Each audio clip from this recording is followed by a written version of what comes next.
everyone's been really hyped for this one. Igo Shinan 94 is the 8th and final game in Hecht's Shinan series, a set of games that are all effectively identical, with the sole major difference being if they're about Go or Shogi. I think Hecht might go down as one of the strangest publishers on the Famicom. It was founded by one of the creators of Jaleco's Moero sports series, and they leaned hard into strategy. They also seem to stick to very niche products with very small print runs.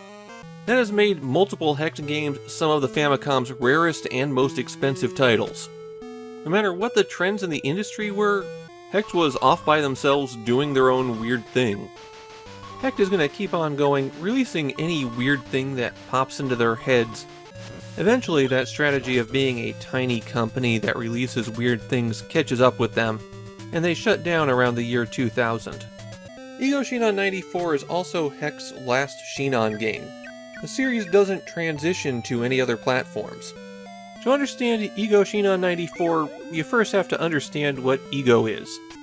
So, for one final time, Igo is the Japanese name for the board game known as Go. It's a territory control game whose rules have effectively been locked down for 3,000 years. It's a game for two people, where each player takes turns putting stones at the intersection of a grid.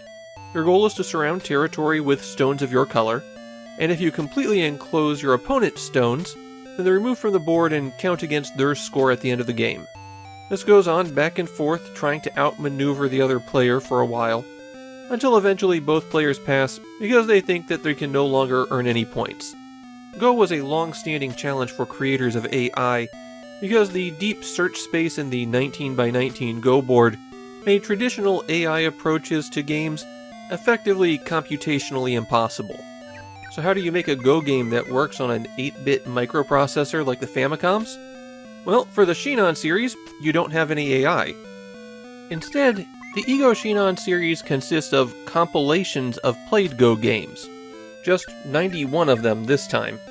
They're made up of games that were played during the Championship series during the prior year, along with some classic games by masters who are well studied, and a few that were specifically played to teach the principles of Go.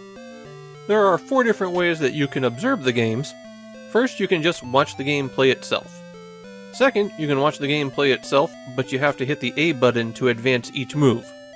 Then you have the modes that are actually something you can play, kind of. You can be given options of up to 5 possible moves, and you have to pick which one occurs next.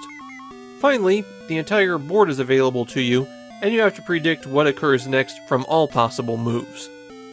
For those last 2 modes, when the game is over, you get a score based on how well you did. And that's really all there is to this one, just like the rest of the Shinan series. And just like the rest of the games, Igo Shinan 94 isn't popular, but it does have some cachet with Famicom fans who are also Go enthusiasts. And that's really the only people that the Shinan series is for. I happen to like Go, so I find these to be kind of interesting. The game that I'm following along with here had all sorts of intricate maneuvering that's really interesting to somebody who likes Go. But if you don't have that kind of foundation, there's absolutely nothing for you here. Igo Shinan 94 isn't going to hold your hand and teach you the basics of the game.